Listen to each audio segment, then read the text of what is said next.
March 8th, 2024. The hospice room at the Reno VA Medical Center smelled like disinfectant in the particular stillness that comes before death. Robert Hutchinson, 78 years old, stage 4 lung cancer, 3 weeks to live according to doctors who'd been wrong before but probably weren't this time, sat propped against thin pillows, a black leather logbook open across his lap. His handwriting had deteriorated over the past month, the tremor in his fingers making each letter a small act of defiance against the morphine fog. Final entry, all systems operational. Vault seals intact at 14.2 psi positive pressure. Air filtration functioning. Emergency generator verified. 847 gallons diesel remaining.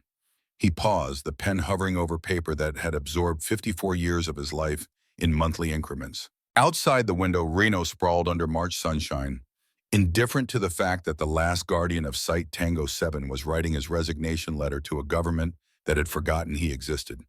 The burden passes forward. May the finder have the courage I lacked. Bob signed with initials only, RH, then closed the logbook and reached for his laptop, the one his daughter had bought him 2 Christmases ago, so he could stay connected. He navigated to the GSA Auctions website with the slow deliberation of a man who'd learned computers late in life, but had mastered what he needed. The listing had gone live 4 days ago. Lot number 8847NV, Site Tango 7, minimum bid $1. He'd written the description himself, carefully omitting anything that might attract the wrong kind of attention.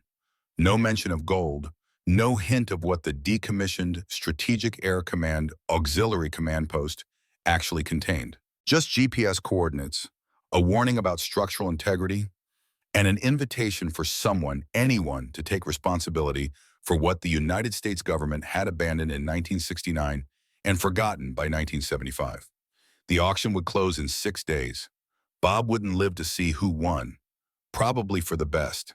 He'd kept his promise to Colonel Webb for 54 years, maintained the facility, guarded the secret, and never once touched what wasn't his. Now someone else could decide what to do with $530 million in federal gold that existed on no official ledger, no database, no budget document anywhere in Washington. He closed the laptop, lay back against the pillows, let the morphine take him under. 6 days later, and 93 miles southwest, Sarah Morrison sat cross-legged on the pull-out couch in a studio apartment that cost $1,850 a month and measured exactly 420 square feet, not counting the bathroom with the sink that dripped no matter how many times she'd tried to fix it with pliers and prayers. Her laptop, a 2015 MacBook Air with a cracked screen and battery in that lasted maybe 90 minutes if she didn't open too many tabs, glowed in the pre-dawn darkness. The clock in the corner read 4:47 a.m. She'd been awake since 3, running numbers that didn't add up no matter how many times she rearranged them. Checking account balance, $347.91. Rent owed, $2,150, 3 weeks overdue. Eviction notice taped to the door, 5 days to pay or vacate. Her manager at Direct Link Communications had cut her hours last Tuesday. Something about AI optimization, about the company needing to streamline customer retention operations. Translation: we're replacing humans with chatbots, and your 14 or 50 cents an hour is a line item we can delete. Emma slept behind her, 9 years old and small for her age, tangled in a Spider-Man comforter Sarah had found at Goodwill. The coat hanging on the back of the door, North Face 2021 bright blue, had a broken zipper Sarah had jerry-rigged with 3 safety pins because a new coat cost money they didn't have, and Emma needed something warm for the walk to school. Sarah's phone sat beside the laptop, battery at 18%. The electricity had been shut off 36 hours ago. She'd plugged everything into the neighbor's unsecured Wi-Fi and was running on hotspot, watching the battery percentage tick down like a countdown to some undefined catastrophe that felt simultaneously imminent and already arrived. She'd stumbled onto the GSA Auctions website at 4:12 a.m. while searching for cheap storage units, Nevada, because they'd need somewhere to put their things when the eviction happened, and maybe, just maybe, living in a storage unit for a few weeks while she found another job was better than the homeless shelter where they'd spent February 2022, the month Emma turned 7, and learned what it meant when Mama said they were between places. The auction listing made no sense. She'd scrolled past office furniture, decommissioned vehicles, bulk lots of ancient desktop computers.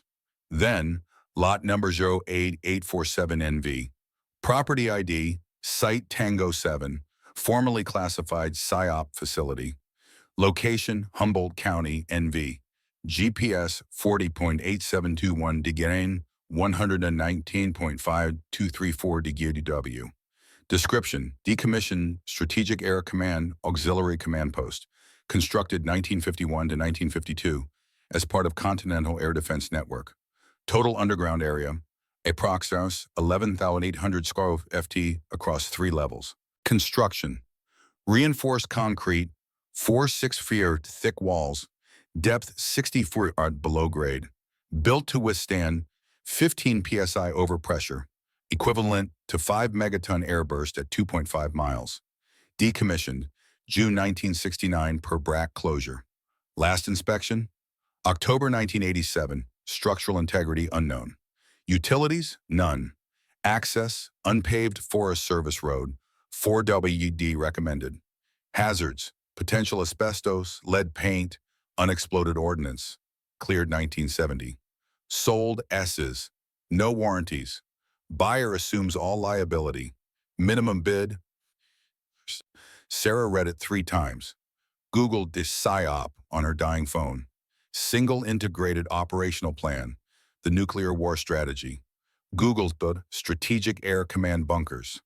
Found articles about Project Greek Island, the secret bunker under the Greenbrier Hotel, about Raven Rock Mountain Complex, about continuity of government facilities built during the Cold War, most decommissioned in the 70s, some simply written off and forgotten.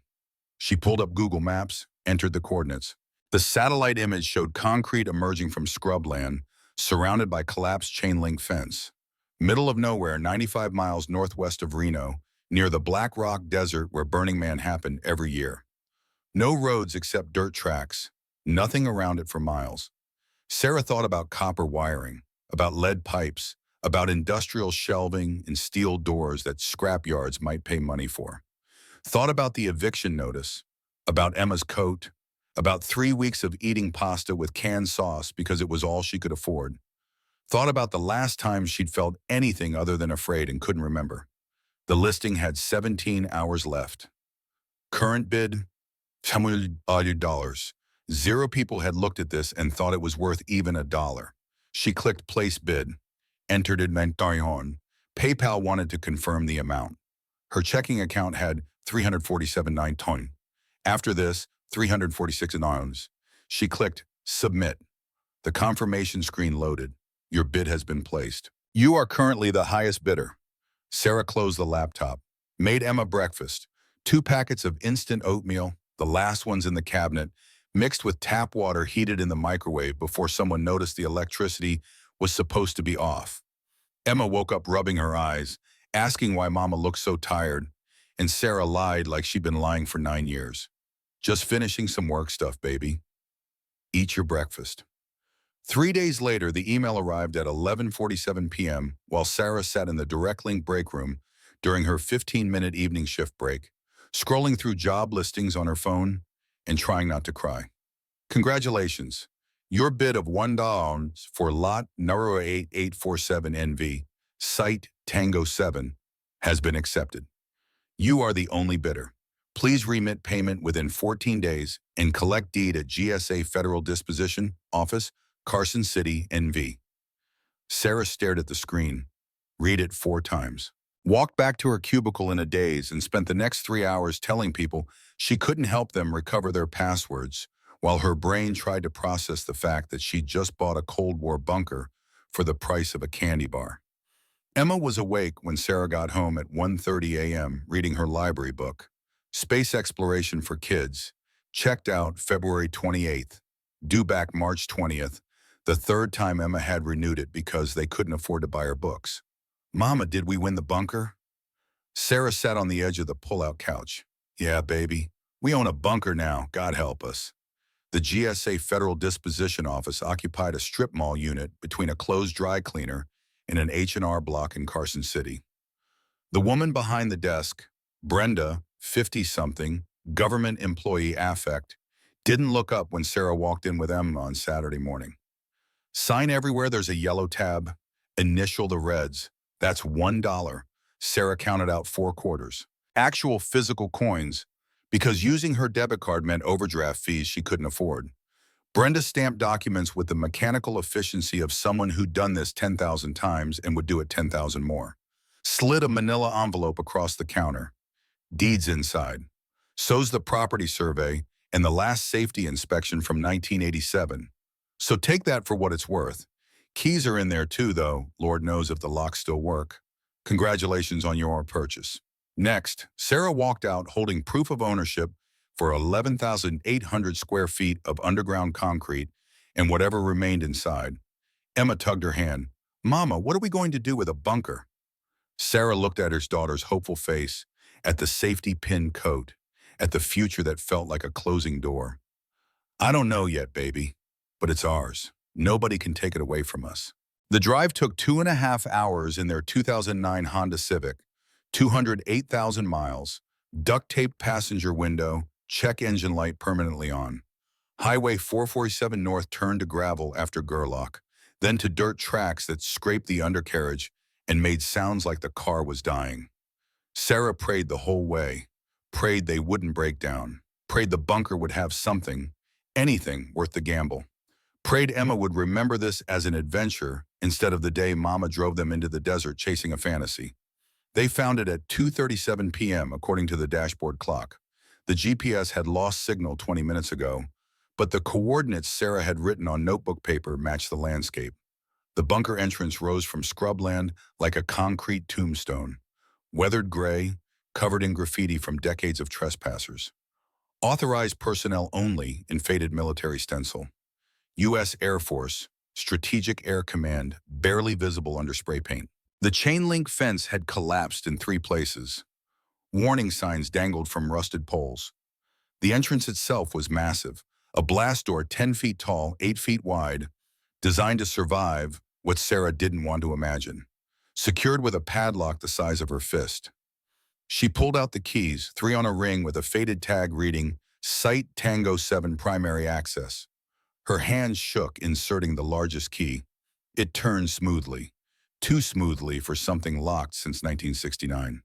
The padlock fell away and Sarah grabbed the door's handle, a wheel mechanism like something from a submarine. She turned it. Metal groaned. Mechanisms clicked and clunked inside. Then pneumatic hissing that made Emma jump. The door swung inward. Cool air rushed out, carrying the smell of concrete and metal and something else. Something that wasn't abandonment. Something that smelled maintained. Sarah clicked on her flashlight. Dollar Tree LED special, 15-foot beam. The light revealed stairs descending into darkness. Concrete walls surprisingly clean. Metal railings showing only surface rust. Overhead pipes and electrical conduits organized with military precision. Mama, I don't like this. Emma's hand gripped tight enough to hurt. Sarah's voice came out steadier than as she felt. It's okay. We'll just take a quick look. If it's too scary, we leave. Deal? Deal. They descended together, counting steps. 20, 30, 48 total, dropping 60 feet into earth that held temperature at 61 degrees, while the desert above baked at 87. The bottom opened into a corridor 12 feet wide, doors every 25 feet marked in military stencil. D01, D02, D03. Sarah tried the first door, locked. The second, also locked. But D03 was different. Someone had propped it open with a rubber doorstop. Sarah's heart hammered. Stay behind me. The room beyond was 40 feet square, 12-foot ceilings, filled with industrial shelving units. And on those shelves, supplies. Hundreds of cans with dates from 1966 to 1968. Boxes of military rations. Water containers. Medical kits. Hand-crank radios still in packaging. Wool blankets sealed in plastic. Someone had stocked this bunker to survive the end of the world. Sarah approached the nearest shelf, picked up a can, wiped away dust. Packed March 1968. She moved through the room in a daze, cataloging what couldn't possibly still be here. Then she saw the desk in the corner, the rotary phone disconnected. The black ledger, 11 by 14 inches, embossed letters reading, Site Tango 7 Operations Log. The latest entry was dated 6 days ago. Final inspection complete. All systems operational. Vault seals intact at 14.2 psi positive pressure. Air filtration functioning. Emergency power reserves. 847 gallons diesel remaining. The burden passes forward. May the finder have more courage than I did. R8. Sarah flipped backward through pages. Monthly entries going back decades. Different dates, same handwriting, same initials. January 1998. Vault secure. Replace perimeter fence section 7. June 1985. Systems check. Tested emergency generator. Vault intact. March 1972. Still here, still watching. Nobody's come looking. 54 years of someone maintaining what everyone else forgot. Mama, there's another door back here. Sarah spun. Emma stood at the far end of the room pointing behind a shelving unit. Not just a door, a vault door. Circular, 7 feet in diameter. Massive locking bolts around its circumference. Sarah approached slowly. The metal gleamed. The combination dial moved smoothly when she touched it. Around the doorframe, someone had recently wiped away dust, revealing brass inscription, Federal Reserve Bank, Emergency Depository Tango 7. Authorized access, U.S. Treasury personnel only. Established August 1951. Classified top secret per executive order.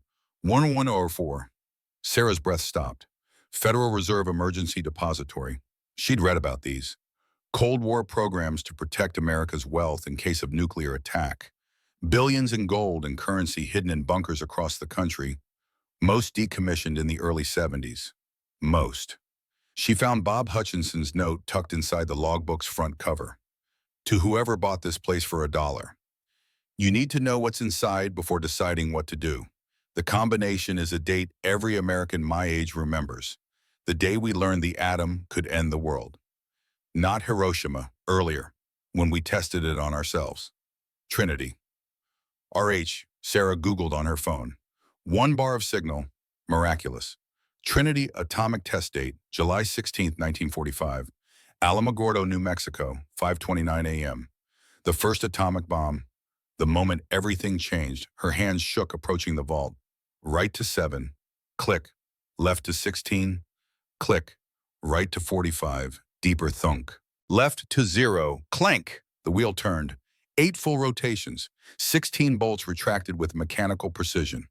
The door swung open on balanced hinges. 28 tons moving with one hand. Emma's flashlight caught it first.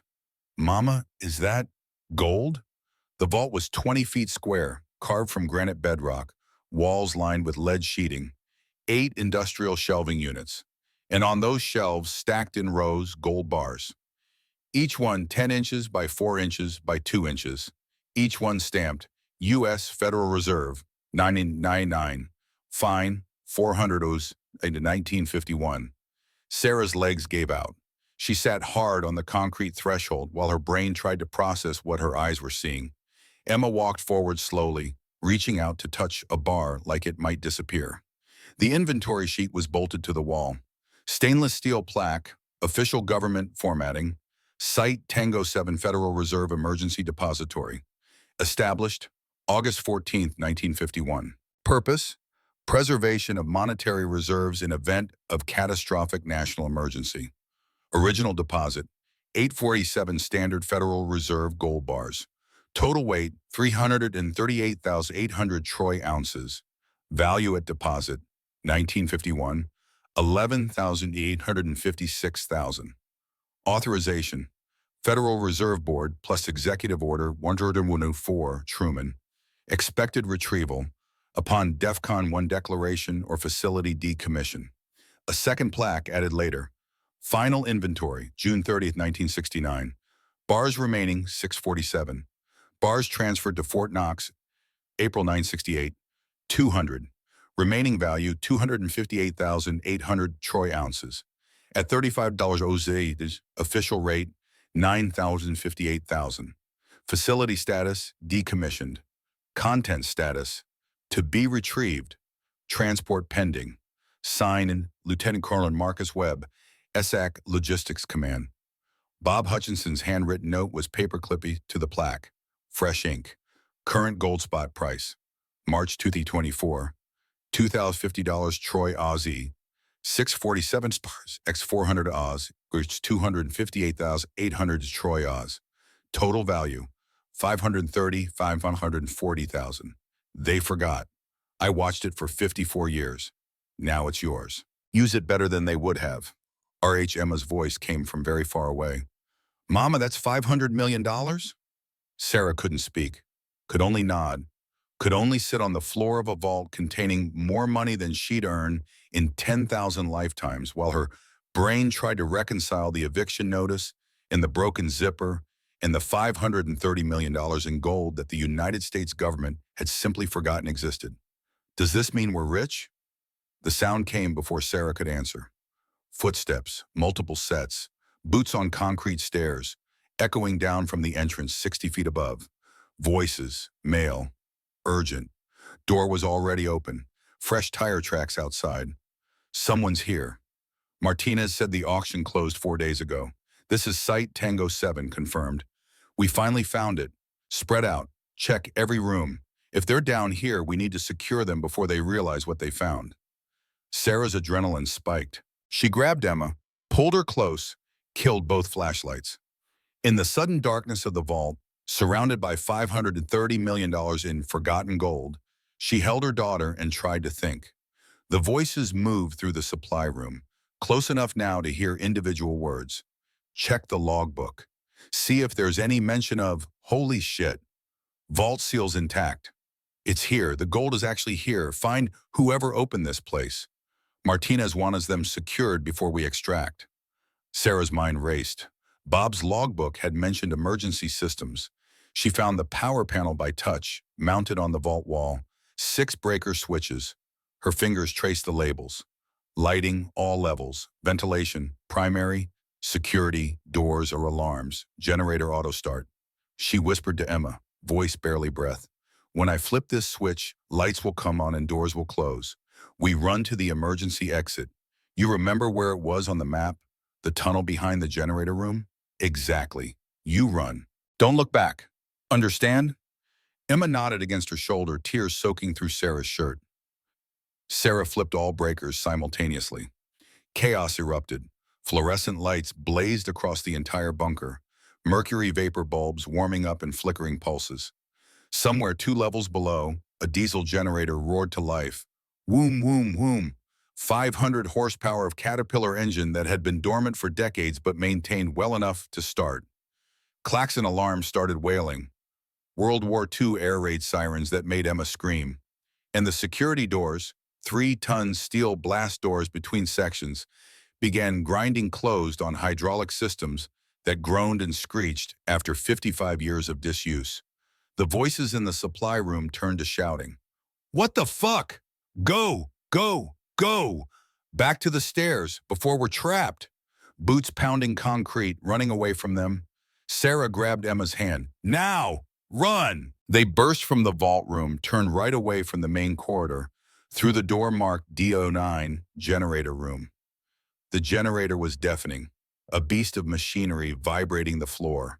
The emergency exit was steel, marked Emergency Egress, Tunnel Charlie. Sarah yanked it open. LED strips illuminated a tunnel slanting upward at 25 degrees, carved through solid granite. 400 feet long, 6 feet wide. Behind them, the final security door, between generator room and main facility, slammed shut. 3 tons of steel. They were cut off from the men, but also from the main entrance. The only way out was up. Sarah pulled Emma up the slope. The 9-year-old was struggling, breathing hard, legs burning. The tunnel climbed 60 feet over 400 feet horizontal. Sarah's own legs were screaming, but she didn't stop. Couldn't stop. Not with men behind them who wanted to secure them before extracting $500 million in gold. They emerged into blinding sunlight at 3:42 p.m. The exit was camouflaged behind a granite boulder cluster, 150 yards from the main entrance. The door was painted to match rock, covered with camo netting that Bob Hutchinson had maintained until the cancer made it impossible. Sarah could see the main bunker entrance from here. Three men just exiting, the massive blast door grinding closed behind them. One of them, mid-40s, wiry, military haircut, scar on his jaw, spotted them immediately. Points. There! That's them! Move! Behind the emergency exit, under a desert camo tarp, sat a 1985 Jeep CJ7. Olive drab paint, military surplus, 4.2-liter inline-six engine. Keys in the ignition with a note under the sun visor. Emergency vehicle for facility guardian. Maintained monthly. May the right person need this someday. Sarah didn't think. Turned the key. The engine fired immediately. Emma jumped into the passenger seat. Sarah ground the gears, hadn't driven stick shifts since college, and lurched forward across open desert. In the rearview mirror, the three men were running toward vehicles parked near the main entrance. A black Ford F-250 and a gray Chevy Suburban. 800 yards away, but closing. Sarah gunned the Jeep across terrain with no roads, just sagebrush and granite outcrops. The Black Rock Desert Playa stretched to the west, flat and hard-packed. She aimed southeast toward Highway 447, 12 miles away. The Jeep bounced violently over rough ground, hitting 45 miles per hour, Emma gripping the roll bar and crying. The trucks appeared behind them. Bigger engines, 400 horsepower in the F-250 versus the Jeep's 150. But Sarah had the lighter vehicle, better suspension travel, and the desperation of a mother protecting her child. Her phone showed 0 bars, then 1, then 2 as they crested a ridge and saw the highway below. She dialed 911 one-handed, the other hand fighting the steering wheel over rocks and dry washes. 911, what's your emergency? My name is Sarah Morrison. 3 men are chasing me and my 9-year-old daughter in the desert northwest of Gerlach. They tried to trap us in a government bunker. I'm in a military Jeep. They're in a black Ford F-250 and gray Suburban.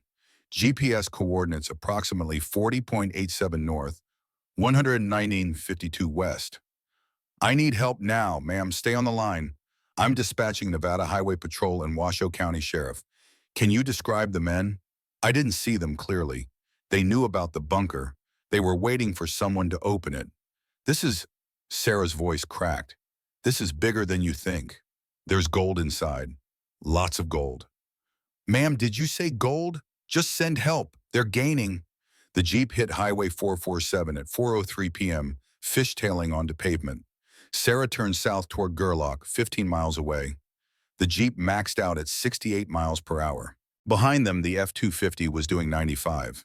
Then around the curve ahead, lights. A Nevada Highway Patrol cruiser, Sergeant Jake Morrison behind the wheel, already alerted by dispatch 90 seconds ago. He saw the Jeep, then the trucks chasing it, hit his brakes and pulled across the highway in a partial roadblock. The F-250 and Suburban saw the cop. Both vehicles braked hard, veered off the highway into desert scrubland, turned north, and disappeared into the landscape. Sarah pulled up to the patrol car and killed the engine. Her hands were shaking too hard to grip the wheel. The door opened and she fell out more than climbed out, hitting her knees on asphalt, bursting into tears she'd been holding back for the entire chase. Sergeant Morrison approached carefully, hand near his sidearm. Ma'am, are you Sarah Morrison? Sarah nodded, couldn't speak. Emma ran to her mother's side. Sergeant Morrison's radio crackled with dispatch updates about the fleeing vehicles. You're safe now. Both of you, let's get you to the station. You said something about gold in a bunker? Sarah looked up at him through tears at the desert where she'd almost died, at Emma who was shaking and crying but alive, and tried to figure out how to explain that she'd bought a Cold War bunker for $1 and found $530 million in federal gold that the government had forgotten for 54 years. The words came out broken. There's a vault, underground, Federal Reserve gold, $500 million. They wanted to trap us inside. Sergeant Morrison studied her face, keyed his radio. Dispatch, suspects fled north off 447 near mile marker 34, requesting backup units, and he paused, clearly uncertain how to phrase it. Contact FBI. Victim claims there's a substantial amount of gold in a federal bunker. This is going to be bigger than a chase. He opened the back door of his cruiser, put emergency blankets around their shoulders. Sarah held Emma close, both of them shaking in the March afternoon heat, and watched the desert where 3 men had tried to steal what the United States government had lost and a dying veteran had guarded for longer than Sarah had been alive. "Mama, are we in trouble?" Sarah pulled her daughter closer, felt the safety pins holding the coat zipper together. Thought about the eviction notice and the 347 in the bank and the vault full of gold bars stamped with federal seals. "No, baby, but I think our lives just changed forever."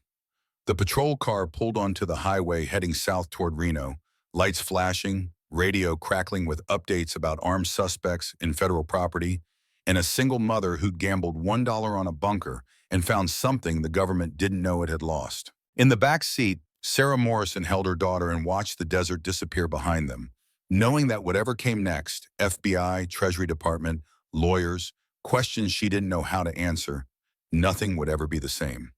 The sun was setting over the Black Rock Desert when they reached the Washoe County Sheriff's Station, painting the sky orange and red like the world was ending or beginning or both at once.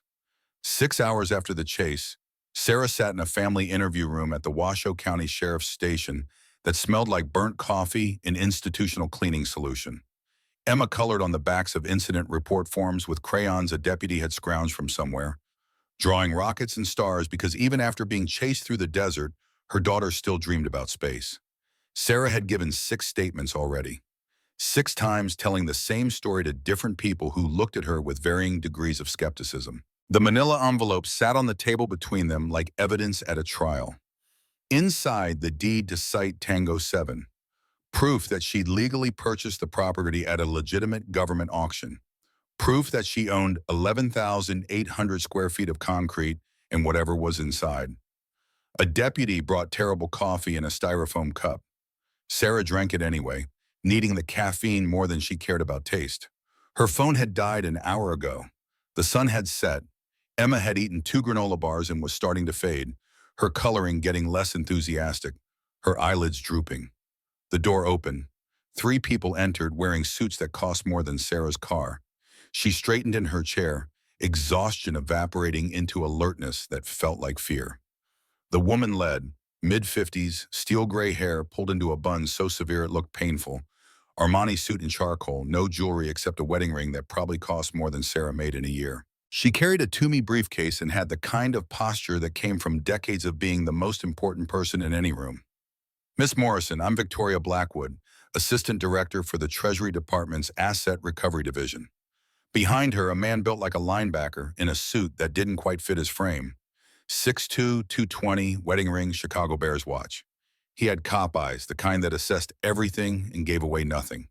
"This is Agent Derek Kozlowski, FBI Domestic Asset Forfeiture Unit." The third man was older, late 50s, expensive suit that looked rumpled, like he'd been wearing it for 16 hours. Reading glasses hung on a chain around his neck. He carried a leather portfolio embossed with the Federal Reserve seal. And James Whitmore, legal counsel for the Federal Reserve Bank of San Francisco.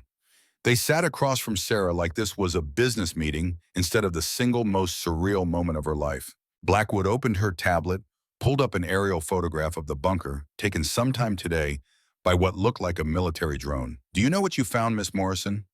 Sarah's throat was dry. Gold, 647 bars, worth approximately $530 million at current market prices. Blackwood's eyebrow raised a fraction of an inch, the only indication of surprise. "You've done your research."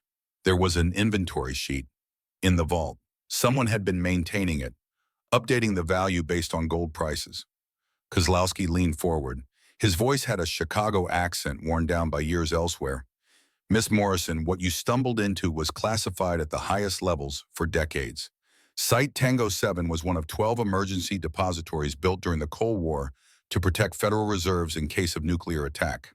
Most were closed in the early 70s. Their contents moved to Fort Knox or the Denver Mint." "Most," Sarah repeated, "but not all." Whitmore opened his portfolio, pulled out documents. His voice was softer than the others, almost apologetic. "Not all. There were administrative issues, budget cuts, bureaucratic fights over which agency had responsibility. By the time anyone remembered Site Tango 7, the files had been buried so deep. You lost track of $530 million in gold." Blackwood's expression didn't change. "That's an oversimplification, but essentially yes. In 1987, there was a brief attempt to locate the facility, but the coordinates were lost. The facility designation had been reused for other sites, and frankly, there were bigger priorities. The gold was written off as a Cold War casualty. And now, Whitmore continued, you own it. The property was legally deaccessioned and sold at a legitimate public auction. You purchased it in good faith. According to federal abandoned property law, specifically the Federal Property and Administrative Services Act, Section 1023, you have legal claim to all contents found on the property unless the government can prove ongoing operational interest. Can you prove ongoing operational interest? Whitmore glanced at Blackwood. The silence stretched long enough to be an answer. No, the facility was officially decommissioned in 1969.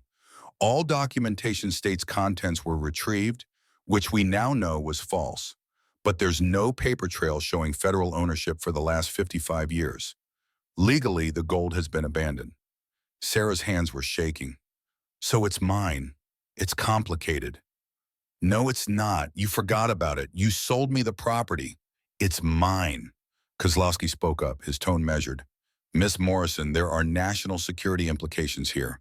The existence of this gold, its sudden reappearance, if this becomes public, it will raise questions about what else the government lost track of during the Cold War. That sounds like a you problem, not a me problem. Blackwood's jaw tightened almost imperceptibly. We're prepared to make you a very generous offer. I'm listening. $60 million, cash, tax-free, in exchange for the gold and your signature on a comprehensive non-disclosure agreement. You never speak about Site Tango 7, the gold, or this incident, ever. Sarah did the math in her head. 60 divided by 530, 0.113.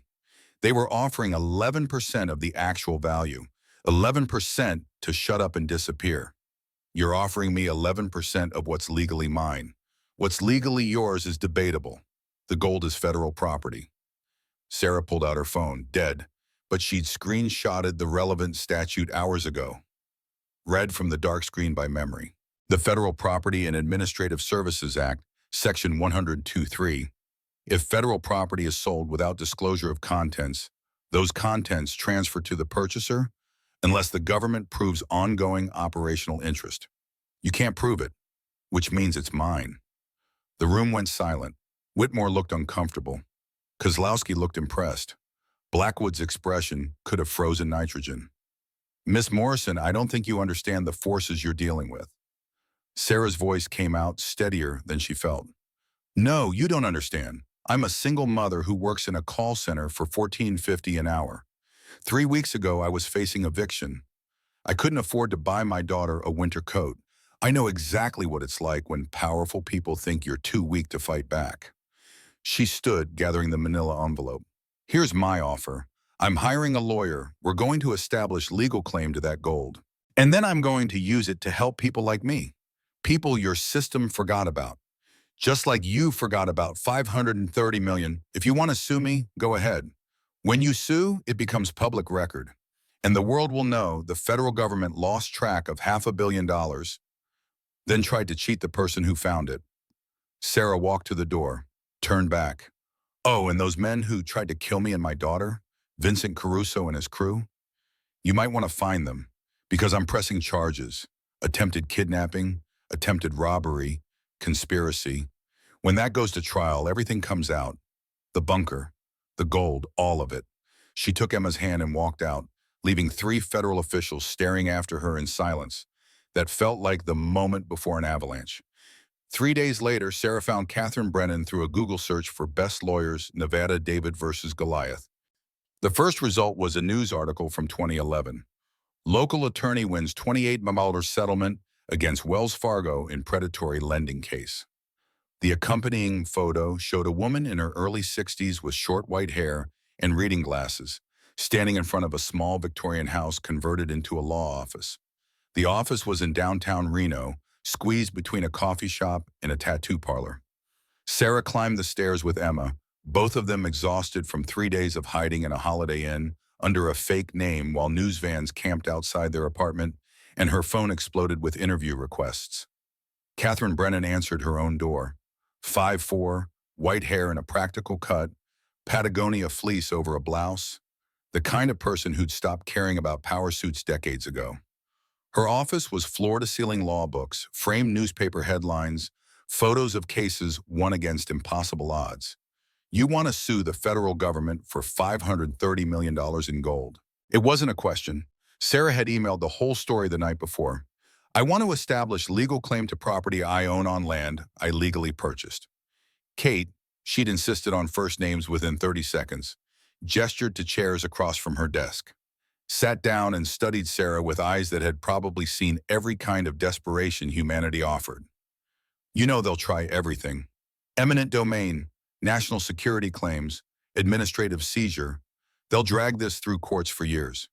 Can you handle that? I've been handling worse my whole life. At least now I'm fighting for something instead of just fighting to survive. Kate was quiet for a long moment. Your story, the single mom, the $1 bunker, the gold, the chase, this is going to be huge media. CNN, Fox, everyone. Can you handle being famous? Because once this breaks, your life will never be private again. I don't want fame. I want what's fair. And honestly, Ms. Brennan, Kate, if publicity helps, I'll do every interview they want. Maybe if people know what the government did, losing track of $530 million while families like mine can't afford rent, maybe something changes. Kate smiled for the first time. Call me Kate. Here's how this works. I take your case on contingency, 25% of whatever we win. That's $132.5 million if we get full value. But I'm negotiating for you, not for me. We're going to make the federal government very, very uncomfortable. When do you want to start? Right now. The lawsuit was filed March 20th, 6 days after the bunker discovery. Kate hand-delivered it to the courthouse at 9 a.m., then accidentally emailed a copy to every major news outlet in Nevada. By noon, the story had gone national. Sarah Morrison via the United States Department of Treasury, U.S. District Court, District of Nevada. Plaintiff seeks declaratory judgment establishing ownership of 647 gold bars found on property legally purchased at federal auction. Defendants, U.S. Department of Treasury, Federal Reserve Bank of San Francisco, General Services Administration, United States of America. Within 4 hours, every cable news network had breaking news banners. CNN, single mother sues government for $530 million in lost Cold War gold. Fox News, federal government forgot $500 million in gold, now wants it back. MSNBC, Nevada woman discovers treasure battles Treasury Department. Sarah's phone, she'd gotten a new one after the old one died, showed 847 missed calls. The voicemail was full. Her email inbox had crashed twice. News vans surrounded the Holiday Inn until Kate moved them to a safe house owned by a client who owed her favors. Kate's advice was simple. Do 3 interviews maximum. CNN for national reach, local Nevada news for jury pool, Washington Post for credibility. Say the same thing every time and shut up. The CNN interview happened March 22nd via satellite from Kate's office. The anchor was professionally sympathetic in that way. That meant the producers smelled blood. Miss Morrison, critics say you're trying to profit from a bureaucratic error. How do you respond? Sarah had practiced this. I legally purchased property at a government auction. The gold was on that property. Under federal law, it's mine. I don't see how following the law is trying to profit. I see how the government losing track of $530 million for 55 years might be embarrassing, though. The Treasury Department says any contents of Site Tango 7 belong to the United States government. Then why did they sell me the property without mentioning those contents? Why did they forget the gold existed for over half a century? And why are they only interested now that someone else found it? What do you plan to do with the money if you win? Help people, working families in crisis, medical debt, evictions, car repairs, the kind of emergencies that destroy lives because people don't have 500 in savings. I don't need 530 million. I need safety and security. That's what I'm going to provide for others. The interview went viral. Within 24 hours, Team Sarah was trending. Public opinion polls showed 67% of Americans thought Sarah should keep the gold. Only 34% trusted the government to manage assets properly. The government's response was swift and brutal. March 23rd, 3 days after the lawsuit, they filed 4 simultaneous motions. Motion for emergency seizure argued the gold was a critical national security asset requiring immediate federal custody. Motion to dismiss for lack of jurisdiction. Sovereign immunity, can't sue the government for its own property. Motion for protective order. All proceedings must be sealed because the case involved classified PSYOP information. Administrative seizure under 31 U.S.C. 5317. The gold was a monetary instrument subject to forfeiture if not properly reported. Within 24 hours of filing, FBI agents arrived at Site Tango 7 and installed armed guards. 2 agents 24/7 securing a bunker the government claimed didn't contain anything valuable. Sarah's bank account was frozen, all $304 of it, pending investigation of potential tax liability. An IRS audit notice was delivered to her apartment. The media narrative began to shift. Treasury Department spokesperson Amanda Walsh appeared on Fox News with talking points polished to a mirror shine. The government does not lose assets. Miss Morrison purchased a decommissioned facility. Any contents either were removed decades ago or belong to the United States government. Her lawsuit is frivolous. Some are calling her a hero for taking on big government. Others say she's delusional. Walsh's smile didn't reach her eyes. I think Miss Morrison is a struggling single mother who saw an opportunity. Unfortunately, the law doesn't support her claim. We're confident the courts will rule in our favor. Social media became a battlefield. Twitter, still called that by most people despite the rebrand, exploded with takes. Sarah Morrison thinks she found 530 sellers, but probably just saw some old cans of beans. Bunker Lady. Reddit threads dissected every detail, half calling her a hero, half calling her delusional. YouTube videos ranked her lawsuit as number 3 in top 10 stupidest lawsuits. Sarah made the mistake of reading comments one night while Emma slept in the safe house. People she'd never met, who knew nothing about her life, calling her a liar, a fraud, mentally ill. One Facebook comment with 2,000 likes, "This woman is wasting taxpayer money with frivolous lawsuits. Send her the bill." Kate found her crying over the laptop at 2 a.m., closed it firmly, never read the comments, never. People who've never been desperate don't understand desperation. They think poverty is a moral failing instead of a policy choice. Ignore them. They're saying I'm crazy. They said I was crazy when I sued Wells Fargo. Said I was crazy when I took on the Nevada DOT. Said I was crazy when I fought the IRS. I'm still here. So are my clients. The craziest thing you can do is give up because people who've never struggled think you should. The local news interview went worse. The reporter, young, eager, looking for the story that would move him to a bigger market, had the smile of someone who'd already decided the narrative. Miss Morrison, critics say you're delusional. How do you respond? I have documentation, inventory sheets, logbooks, photographs. But you don't have the gold itself, do you? How do we know it ever existed? Because your FBI put armed guards at the bunker. Why would they guard an empty vault? The government says they're securing federal property pending investigation. That doesn't prove gold exists. The interview aired that evening with a voiceover that made Sarah's stomach turn. Sarah Morrison's story is compelling, but without physical evidence, many wonder if this is a case of wishful thinking turned into a legal gamble. The grocery store incident happened 2 days later. Sarah had to buy food. Emma needed to eat, safe house or not. She had $50 cash, all that remained after the bank freeze. She took Emma to the Safeway on South Virginia, the one farthest from downtown, hoping to avoid recognition. The woman spotted her in the cereal aisle. "Oh my God, you're that bunker lady." Sarah's exhaustion made her voice flat. "Yes, that's me." The woman's voice carried across 3 aisles. "My husband says you're crazy. Says the government would never lose that much money. Says you're probably on drugs or something." People were staring now. Sarah felt Emma's hand tighten around hers. "I'm not on drugs." "Akwa." "Well, you must be something if you think you found treasure in the desert." The woman's laughter followed them through the store. Sarah abandoned the cart, half full, food they needed, and walked out with Emma. In the parking lot, her daughter's voice was very small. "Mama, why are they so mean?"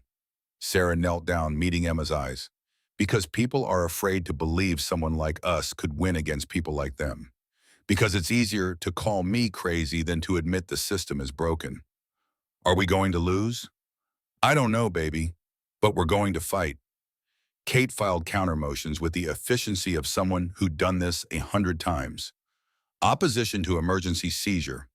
The government lost this gold for 55 years. Suddenly it's an emergency? The only emergency is their embarrassment. Attached Bob Hutchinson's logbook showing 54 years of government abandonment. Motion to compel. Discovery. Demanding Treasury produce all documents related to Site Tango 7, all correspondence about lost bunkers, all budget documents showing the gold written off. Emergency motion to unfreeze assets. Freezing Miss Morrison's 347 while fighting over $530 million is punitive harassment. She's a single mother who needs to feed her child. Kate's media appearances were surgical strikes. CNN interview. The government wants to seal this case because they're embarrassed. They lost track of $530 million. Now they're bullying a call center worker. That's not justice, Busto. She leaked Bob Hutchinson's story to the Washington Post. Dying veteran who guarded forgotten gold for 54 years. Maintained systems monthly. Updated inventory based on market prices. Never took a penny that wasn't his. Died 6 days before Sarah bought the bunker, having listed it at auction because he knew he wouldn't live to see the next inspection. The Post ran it front page with a photo of Bob in his Army uniform, circa 1970. The Guardian of Site Tango 7, a soldier's 54-year vigil. The article ended with his final logbook entry. The burden passes forward. May the finder have more courage than I did. Public opinion shifted again. Polls now showed 71% supporting Sarah. Op-eds appeared in Nevada papers. Sarah Morrison is every working American, playing by the rules and getting punished for it. Then the allies started appearing. Groups that Sarah had never heard of filing amicus briefs, friend of the court documents supporting her claim. March 28th, Veterans of Foreign Wars filed, 16 pages arguing that if the government couldn't track $530 million, they couldn't be trusted with military assets. Bob Hutchinson, a veteran, guarded this gold for 54 years. His choice to pass it to a civilian through legal auctions should be honored. The VFW had 1.4 million members. Their political weight was substantial. March 30th, the ACLU. Due process violation, can't freeze someone's assets without conviction. 14th Amendment, precedent cases going back decades. April 1st, the Government Accountability Project. Full audit of all Cold War assets. How much else did they lose? Attached FOIA documents showing 47 other unaccounted for bunkers from the 1950s, 1970s era. None containing gold, but millions in equipment simply written off and forgotten. April 3rd, National Taxpayers Union. Taxpayers deserve to know how government loses $530 million. Sarah Morrison finding it should be rewarded, not punished. The congressional hearing was scheduled for April 10th. House Oversight Committee. Title: Federal Asset Management. The Case of Site Tango 7. Mandatory testimony from Victoria Blackwood. James Whitmore, the GSA Administrator. Optional testimony from Kate and Sarah. Kate's advice was simple. We don't have to testify. We're not government employees. But if we do, you need to be ready for them to attack everything. Your finances, your parenting, your mental health. They'll try to make you look unstable. Sarah thought about the grocery store, about the social media comments, about Emma asking why people were mean. Let them try. I'm done being quiet. The hearing room was packed. C-SPAN cameras, print reporters, photographers. Sarah sat at the witness table with Kate beside her, facing a panel of representatives who looked like they'd rather be anywhere else. Behind them, the gallery was standing room only. Congresswoman Martinez from California led the questioning. Her tone was neutral, professionally curious. Miss Morrison, why do you believe you deserve $530 million? Sarah had practiced this moment in mirrors, in Kate's office, in the shower at the safe house. With respect, Congresswoman, I don't deserve it because I'm special. I deserve it because it's mine. Legally, your government sold me that property. They didn't mention gold. Under the law, it's mine. She pulled out papers Kate had prepared. Pay stubs from Direct Link Communications. The eviction notice, Emma's school lunch debt notices. But let me tell you what I do deserve. What every working American deserves. I deserve to work 40 hours a week and afford rent. I deserve to not choose between electricity and groceries. I deserve to buy my daughter a winter coat that doesn't have a broken zipper held together with safety pins. Her voice stayed steady even though her hands shook. Your government lost track of $530 million. Just forgot about it. While I was getting eviction notices for being $2,000 behind. Do you understand how obscene that is? The room was absolutely silent. Even the photographers had stopped clicking. Congressman Davis from Texas leaned into his microphone. What do you plan to do with the money if you win? I plan to give most of it away. I'm starting a foundation for working families in crisis. Medical debt, evictions, car repairs, the kind of emergencies that destroy people's lives because they don't have 500 in savings. I don't need 530 million. I need safety, security, hope. That's what I'm going to provide. Applause erupted from the gallery. The chairman gavelled for order, but it took 30 seconds to restore quiet. Congressman Harper from Utah, skeptical from the start, leaned forward. How do we know you won't just take the money and run? Buy mansions, live lavishly? You don't. You have to trust me. The same way I have to trust that your government won't lose another $530 million. But I'll tell you this, I grew up poor. I raised a daughter poor. I know what it's like to be forgotten. I won't forget. The hearing lasted 3 hours. By the end, even hostile representatives were nodding. The video went viral immediately. Sarah's testimony was clipped, shared, remixed. Her words about safety pins and eviction notices became memes in the way that serious things sometimes do when they strike a nerve. 5 days later, FBI agents arrested Vincent Caruso and his 2 crew members in a motel room in Elko. They'd been planning to flee to Canada. The charges were federal: attempted kidnapping across state lines, conspiracy to commit robbery of federal property, trespassing on a classified facility, armed criminal action. Sarah attended the arraignment. Kate advised against it, but Sarah insisted. She needed to see the man who'd chased them through the desert, who'd wanted to secure them before extracting gold. Vincent Caruso in an orange jumpsuit looked smaller than she remembered. The military bearing was still there, straight back, level gaze, but the desperation showed through. When he saw Sarah, something in his face crumbled. He mouthed words she could read across the courtroom. I'm sorry. The public defender revealed his motive during bail arguments. Vincent's daughter, Sophie, 14, needed a kidney transplant. Experimental treatment not covered by insurance. Cost, $847,000. Vincent had mortgaged his house, maxed every credit card, still came up $600,000 short. He'd been hunting Cold War bunkers for 15 years, convinced one would save his daughter's life. Sarah felt something complicated in her chest. He tried to kill her, tried to trap her and Emma in that vault. But she understood desperation, understood what a parent would do when their child's life hung in the balance. Kate noticed her expression. Don't go there. He tried to murder you and Emma. He has a daughter. She's dying, and Emma's alive because you got away. Don't confuse understanding with forgiveness. The settlement negotiation happened April 25th, 18 days after Sarah's congressional testimony. Federal courthouse, mandatory mediation ordered by Judge Patricia Nguyen, who'd apparently had enough of both sides. The conference room had windows overlooking downtown Reno, spring sunshine making the city look almost optimistic. Sarah and Kate on one side of the table, Victoria Blackwood with 6 Treasury lawyers on the other, Kozlowski observing for the FBI, James Whitmore looking increasingly uncomfortable. The mediator was retired Judge Harold Patterson, 70 years old, reputation for not tolerating bullshit from anyone. Blackwood opened with a revised offer, $175 million, 33%, tax-free structure, non-disclosure agreement.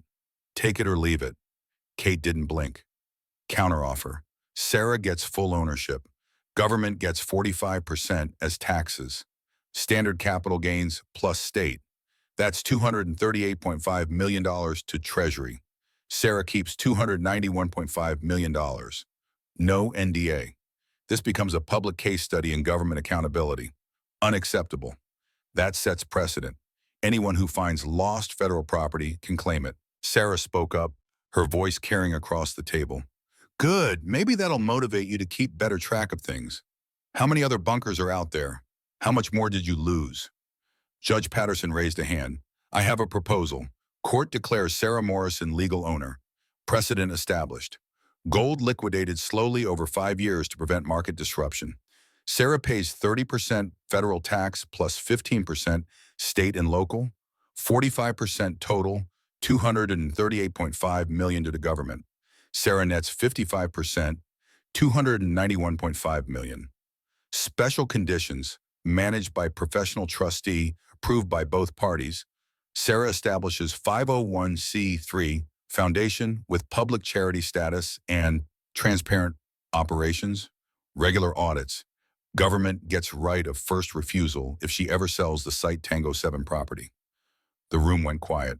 Blackwood conferred in whispers with her team. Kate leaned close to Sarah. This is a good deal. You get legal ownership. You get most of the money. You can build your foundation. What about the NDA? Not in the judge's proposal. This becomes public record. You can talk freely. Sarah looked at Emma, who'd been reading in the corner throughout the negotiation, her library book about Mars rovers, thought about the grocery store, about the safety pins, about Vincent Caruso's daughter dying while he mortgaged everything chasing a hope that had almost killed them all. I accept, on one condition. Blackwood's eyebrows rose. What? Vincent Caruso. His daughter needs treatment. $847,000. I want to pay for it. From my share, not the foundation. But I want the charges reduced. No prison time, probation only. He tried to kidnap you. He was desperate. I understand desperate. His daughter deserves to live. I'm not asking you to drop charges. I'm asking for mercy. And I'm paying for Sophie's treatment, whether you agree or not. I'm just asking you not to fight it. Kozlowski spoke for the first time all meeting. I'll recommend probation to the U.S. attorney. What you're doing, that's remarkable. The agreement was signed at 4:47 p.m. Sarah Elizabeth Morrison, plaintiff. Victoria Blackwood for United States Department of Treasury, defendant. Judge Patterson witnessed. Kate made copies of everything. Sarah walked out of that courthouse owning 647 gold bars worth $530 million, obligated to pay $238.5 million in taxes over 5 years, and responsible for figuring out what to do with $291.5 million that felt less like wealth than like a test she hadn't studied for. Outside, the spring sunshine felt different, brighter. Kate put a hand on Sarah's shoulder. You just won. Against the United States government. Do you understand that? Sarah watched Emma run ahead to the car, still clutching her library book, still dreaming about space. I understand that the hard part starts now. The first thing Sarah did with the settlement money, before the gold was even liquidated, running on a bridge loan Kate arranged with a bank that suddenly found her very creditworthy, was pay the back rent. All $2,150 of it. She hand-delivered the check to her old landlord on April 27th, walking into his office in Carson City with Emma beside her. Mr. Patterson looked up from his desk, recognition dawning slowly. Where'd you get? He stopped. Wait, you're that Sarah Morrison? The bunker lady? That's me. Here's your money. We're square now. He stared at the check like it might combust. I'm sorry I was such a hard ass about the eviction. You were doing your job. No hard feelings, but we're moving out anyway. We need a real home. The second thing she did was take Emma shopping at REI, the outdoor store in Reno where everything cost 3 times what Sarah had ever been able to spend. Emma hesitated at the entrance. 9 years old and already trained by scarcity to expect limits. Mama, we can shop here? This place is expensive. Baby, you can get any coat you want. Emma walked past the $400 North Face parkas, the $350 Patagonia shells, stopped at an $89 fleece on the clearance rack. This one's perfect, Emma. You can get the nice one. We can afford it. Her daughter's voice was quiet, matter-of-fact, devastating in its practicality. This one's good, and it's on sale. Someone else might need the expensive ones more. Sarah cried right there in the sporting goods section while other shoppers pretended not to notice. Her daughter had learned poverty so young she couldn't unlearn it even when scarcity ended. They bought 3 coats that day, one for Emma, 2 more to donate to the Reno Family Shelter where they'd stayed for a month in February 2022. The third thing was Sophie Caruso's treatment. Sarah called the UC San Francisco Medical Center on May 1st, got transferred 5 times before reaching someone in billing who could help. "I'd like to pay for Sophie Caruso's kidney transplant treatment." "All of it." The rep's voice was professionally neutral. "Ma'am, that's $847,000. I'm aware. Wire transfer acceptable?" A pause that stretched long enough to contain disbelief, verification of database records, realization that this wasn't a prank. "Yes. Can I ask if you're related to the patient?" "No, just someone who got lucky. Sophie deserves to live." The fourth thing was hiring Kate permanently. May 5th, sitting in Kate's office with a contract for $400,000 annual salary as the Second Chance Foundation's legal counsel. Triple what Kate made in private practice. "You don't have to do this. You already paid my fees for the case. I'm not doing it because I have to. You fought for me when I had nothing. Now I have something, and I need someone who knows how to fight. Will you help me build this?" Kate took off her reading glasses, wiped them on her fleece, put them back on. Her voice was rougher than usual. "Hell yes." The Second Chance Foundation incorporated May 15th, 2024. Kate filed the paperwork, Sarah signed as founder and president, and suddenly the abstract concept of helping people became a legal entity with tax ID number and operating bylaws. The mission statement took 3 hours to write and came out to one sentence: to provide direct financial assistance to working families in crisis, offering the second chance that everyone deserves but few receive. They rented office space in a converted barren house near downtown Reno. Nothing fancy, Sarah insisted. No mahogany desks or marble lobbies. Just functional space with good lighting and enough room for the staff they'd need to process what Sarah suspected would be an avalanche of applications. The first hires were 8 people. Former social workers who understood poverty wasn't a moral failing. Teachers who'd seen their students hungry. Community organizers who knew which neighborhoods needed help most. They gathered in the empty warehouse on May 20th for orientation, sitting in folding chairs because the furniture hadn't arrived yet. Sarah stood in front of them, feeling completely unqualified. 6 weeks ago, she'd been a call center worker facing eviction. Now she was responsible for distributing hundreds of millions of dollars. The imposter syndrome was suffocating.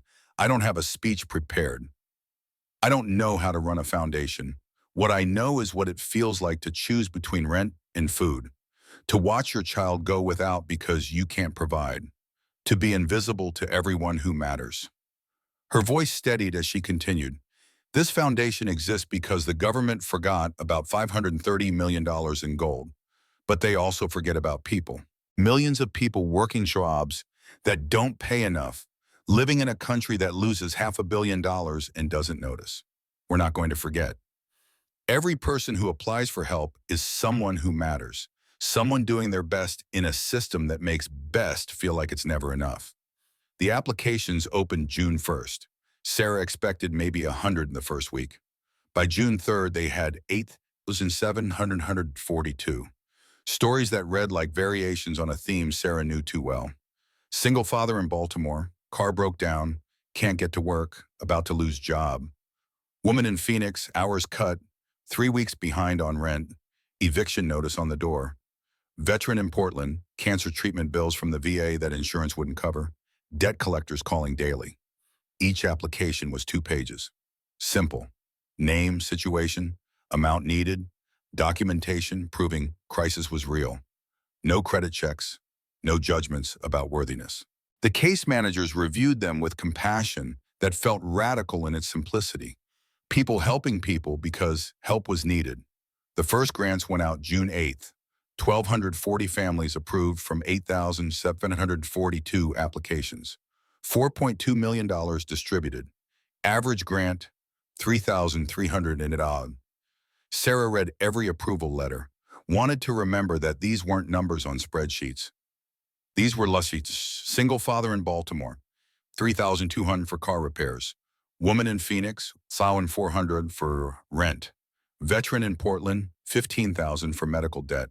Story after story of crisis averted, of families pulled back from edges they'd been teetering on. The response letters started arriving mid-June. Handwritten notes, typed emails, sometimes just "thank you" scrawled on notebook paper. Sarah read them all, kept them in a file that grew fat enough to require its own cabinet by August. Sarah bought a house that fall, modest 3-bedroom in the Reno suburbs for $385,000. Not a mansion. Not even close to what she could afford. But Emma had her own room with bookshelves she'd filled with books she actually owned. They had a kitchen where Sarah made real dinners with fresh groceries. Everything felt simultaneously surreal and like coming home after a lifetime of being lost. But the foundation was more than emergency grants.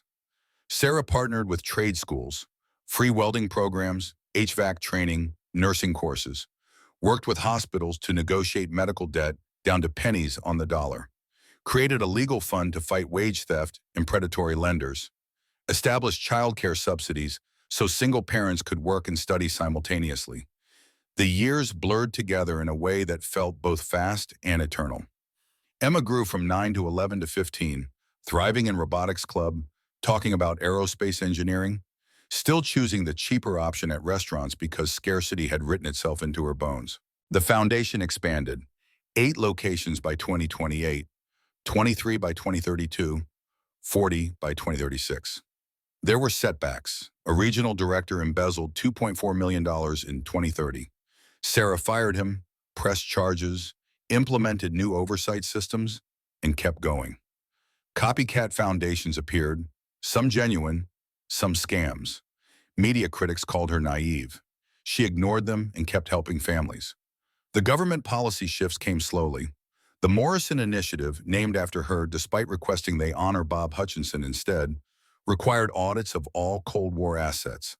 Congress authorized a $500 million pilot for direct cash assistance in 2029, expanded it to $5 billion by 2035, based on results Sarah's model had proven possible.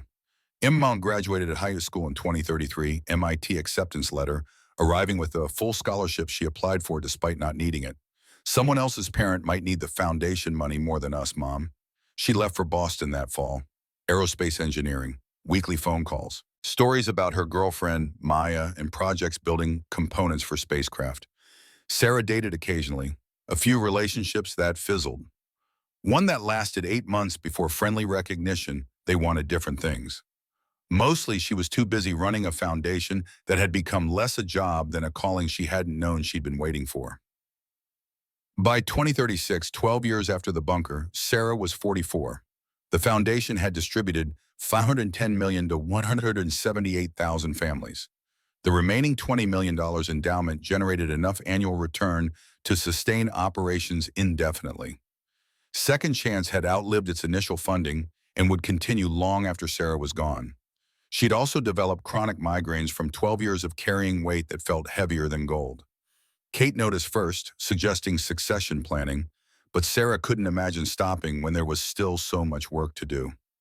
Site Tango 7 had transformed. Sarah had purchased the surrounding land and built a campus around the bunker where everything started. The first level became a museum. Bob Hutchinson's logbook under glass, exhibits on Cold War history, his memorial plaque honoring 54 years of faithfulness. The surface land held a training center with welding shops and nursing labs, tuition-free programs graduating 8,400 students by 2036 with 94% job placement. Transitional housing provided 40 dignified units for families rebuilding, 6-month stays while they saved for permanent homes. The 12th anniversary gala happened May 14, 2036. 1,200 people gathered at the campus for an outdoor celebration under spring stars. Speakers included the governor, Kate Brennan at 75 still wearing her trademark fleece, Vincent Caruso now 54, and the foundation's volunteer coordinator after a 12-year journey from desperate criminal to redeemed advocate. Sophie Caruso spoke last before Sarah. 26 now, pediatric nurse, visibly pregnant, her voice carried clearly across the crowd, direct and unflinching. 12 years ago, I was dying. My dad made a terrible choice trying to save me. Sarah Morrison could have let me die. She had every reason to, but she paid $847 for my treatment without knowing me, just because she believed I deserved to live. Because of her, I became a nurse. Because of her, I'm about to be a mother. Sophie turned to look directly at Sarah. But here's what I want to know. You gave away over $500 million, helped 178,000 families, built this campus, changed government policy. But did you keep enough for yourself? Are you happy? The question landed like a stone in still water. The crowd went silent. Nobody had asked Sarah this directly, publicly, with 1,200 witnesses.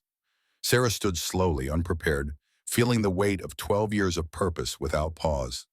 Sophie, that's complicated. No, it's simple. Are you happy? The silence stretched. Sarah thought about the migraines, about running on mission instead of joy, about Emma asking once if she regretted giving the money away, and Sarah saying no without stopping to ask herself the right questions. I'm content. I have Emma. I have Kate. I have this work. I have enough money to live well. But happy? Her voice cracked slightly. I don't know. I've been running on purpose for 12 years. I haven't stopped to think about happiness. Then maybe it's time. You've given everyone else second chances. Maybe you should give yourself one too. Applause rippled through the crowd. Kate stood from her seat near the front. Sarah, Sophie's right. You've been running this for 12 years. We've trained successors. The foundation is self-sustaining. Maybe it's time to let someone else carry it for a while. Emma stood too, 21 and steady. You're my mom, and you're a person who deserves to live, not just work. Mama, you taught me that people matter more than money. You matter too. The tears came then. 12 years of holding it together, breaking open in front of 1,200 people who'd gathered to celebrate what she'd built. I don't know how to stop. I don't know how to just be. Kate's voice was gentle. Then learn. That's your next mission. Learn to rest. Learn to be happy. We'll take care of the foundation. You take care of yourself. Sarah stepped back from daily operations that summer. Emeritus board member, no longer CEO. She wrote a memoir that became a bestseller, The Dollar Bunker, with proceeds going to the foundation. Started teaching a course at UNR on nonprofit leadership. Traveled for the first time in her life, visiting a dozen countries with Emma and Maya during their breaks. Therapy helped more than she expected. Working through trauma that ran deeper than bunkers and eviction notices, all the way back to orphaned at 19 and raising a daughter alone. Learning that she'd defined herself by scarcity so long that abundance felt like a costume instead of a life she was living. She met Mark Sullivan at a lecture she gave in fall 2036. 51, high school history teacher, kind eyes and zero interest in her money beyond acknowledging it existed. They bonded over documentaries and discovered that sometimes simple connections were the strongest. He didn't try to fix her, didn't worship her, just liked her. It was exactly what she needed. Emma graduated MIT in May 2039, accepted a position at NASA Mission Control in Houston, working on the Artemis Moon program. She married Maya that summer in a small ceremony at the Tango 7 campus, both of them wearing simple dresses, Emma still unable to choose anything expensive even on her wedding day. The foundation by 2039 had distributed $680 million total, exceeding the original goal value through donations and careful endowment management. Staff numbered 240 across 40 locations. Federal direct aid programs had expanded to $5 billion annually, helping millions. 67 copycat foundations operated nationwide, 12 internationally.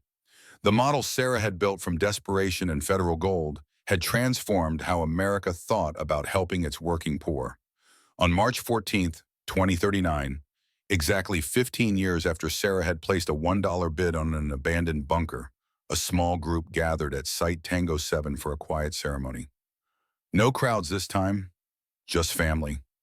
Kate, now 78, Vincent and Sophie with 3-year-old granddaughter Sarah, Emma and Maya, home from Houston, Mark, who'd become part of the family through patience and presence. They buried a time capsule in the vault where 647 gold bars had once sat. Bob Hutchinson's logbook, the original deed, the first grant approval letter, photos of 178,000 families helped, Emma's MIT thesis, a USB drive containing complete foundation records. Everything sealed in concrete and steel to tell whoever found it, a century hence, what had happened in this place. Sarah stood in the empty vault one final time. The shelves were bare metal now, purposefully empty, a memorial to transformation rather than hoarding. 15 years ago today, I clicked submit on a $1 bid. I was desperate, scared out of options. I found 530 million I never expected. But the gold wasn't the treasure. She looked at Emma, at Kate, at Sophie holding the granddaughter named after her, at Vincent, who'd found redemption through service, at Mark, who taught her that rest wasn't surrender. The treasure was learning I didn't have to stay small, that I could fight for what was fair, that helping others doesn't require perfection, just persistence. We gave away all the gold, but what it bought, hope for 178,000 families, policy changes that help millions more, proof that ordinary people can force systems to change. That's worth more than any vault could hold. This place was built to protect wealth from apocalypse. It failed at that job. The government forgot it existed. But Bob Hutchinson didn't forget. He maintained it for 54 years, waiting for someone to come along who'd know what to do with it. I hope I was worthy of his trust. Kate squeezed her shoulder. You were more than worthy. You transformed a bunker into hope. You proved that what we forget, people, promises, values, matters more than what we hoard. They sealed the time capsule, walked out together into desert sunshine. Behind them, the bunker stood silent, its vault empty of gold but full of meaning. The campus buzzed with life, museum visitors learning history, students in training programs building futures, families in transitional housing rebuilding lives. Sarah got in the car with Mark. Emma and Maya were staying a few more days before flying back to Houston. Kate was heading home to finally finish the retirement she'd been postponing for 12 years. Vincent and Sophie were taking young Sarah to the park. The desert disappeared in the rearview mirror as they drove back to Reno.